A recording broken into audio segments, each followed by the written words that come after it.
So first வந்து நான் கொடுத்த லிங்கை கிளிக் பண்ணி நீங்கள் வந்து கூகுள் குரோமை கிளிக் பண்ணிங்கன்னா ப்ளே ஸ்டோருக்கு போகும். அதில் இந்த ஆப்பை வந்து டவுன்லோட் பண்ணிக்கோங்க. அதுக்கப்புறம் உங்களுடைய ஃபோன் நம்பரை நீங்கள் கொடுக்கும்போது ஓடிபி வரும். அதையும் கொடுத்து அடுத்த ஸ்டெப் வந்து போயிடலாம்.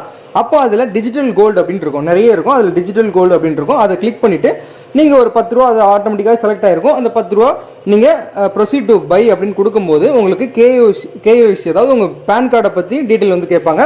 ஸோ அதை நீங்கள் என்னென்னா பேன் கார்டில் என்ன நேம் இருக்கோ அந்த நேமை அப்படியே கொடுங்க. ஓகேவா?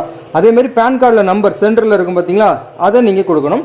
அப்புறம் வந்து பார்த்தீங்கன்னா பேன் கார்டில் இருக்கக்கூடிய டேட் ஆஃப் பர்த் அதை கொடுத்துட்டிங்கன்னா வெரிஃபை ஆயிரும். அதுக்கப்புறம் நீங்கள் அந்த 10 ரூபா அந்த வாங்குறீங்களா டிஜிட்டல் கோல்டு, அதில் ப்ரொசீட் டு பை அப்படின்னு கொடுத்துருங்க. அப்புறம் கூகுள் பேயா ஃபோன்பேயான்னு கேட்கும். நீங்கள் எதில் போய் பை பண்ணுறீங்களோ பை பண்ணிட்டீங்கன்னா உங்களுக்கு கோல்டு வந்து பர்ச்சேஸ் ஆகிரும். ஓகேவா? நீங்கள் இப்போ பர்ச்சேஸ் பண்ணிட்டீங்கன்னா அதிலே காட்டும். அப்புறம் நீங்கள் வந்து அதை எப்படி வந்து உங்களுடைய ஃப்ரெண்ட்ஸுக்கு வந்து ரெஃபர் பண்ணுறதுன்னா ரெஃபரன் எண் இருக்கும், அதை கிளிக் பண்ணிவிட்டு ஷேர் வியா வாட்ஸ்அப் அப்படின்னா யாருக்கு நீங்கள் சென்ட் பண்ணுறீங்களோ உங்கள் ஃப்ரெண்ட்ஸுக்கு அனுப்பிடுங்க.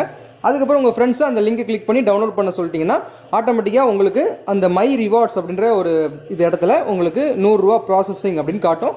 அது எப்போ வந்து அது பச்சை கலரில் மாறுதோ, அதாவது க்ரீன் கலரில் மாறும், கம்ப்ளீட்டட் அப்படின்னு சொல்லி வரும். ஸோ அப்படியே மாறும்போது உங்களுக்கு ஒரு 4 ஒர்க்கிங் டேஸ்க்குள்ளே வரும். 1 டேயில் கூட வரலாம், 2 நாளுக்குள்ளே வந்துடலாம். ஓகேவா? ஸோ அந்த மாதிரி வரும்போது உங்களுக்கு கூகுள் பே, எந்த கூகுள் பேலேருந்து நீங்கள் கோல்டு பர்ச்சேஸ் பண்ணிங்களோ அந்த கூகுள் பேக்கு உங்களுக்கு அமௌண்ட் வந்து ரிசீவ் ஆகிரும். நீங்கள் ஒரு செக் பண்ணுறதுக்கு என்ன பண்ணலாம் அப்படின்னா மை ரிவார்ட்ஸை கிளிக் பண்ணி மேலே ஒரு 3 கோட் இருக்குது, அதை கிளிக் பண்ணிவிட்டு அதில் உங்களுடைய யூபிஐ அக்கௌண்ட் காட்டும். அது கரெக்டாக அப்படின்றத பார்த்துக்கோங்க. கரெக்ட் இல்லைன்னா சேஞ்ச் பண்ணிக்கலாம். ஓகேவா?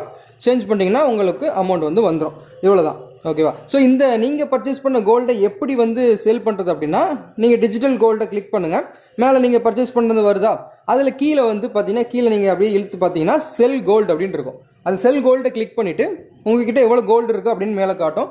சில டைமில் நீங்கள் கோல்டு பர்ச்சேஸ் பண்ணி 48 ஹவர்ஸில் காட்டலாம்.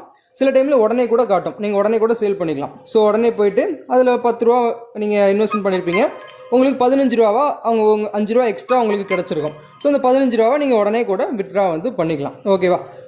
எதுவும் டவுட்னா நான் உங்களுக்கு ஷேர் பண்ணுறேன்.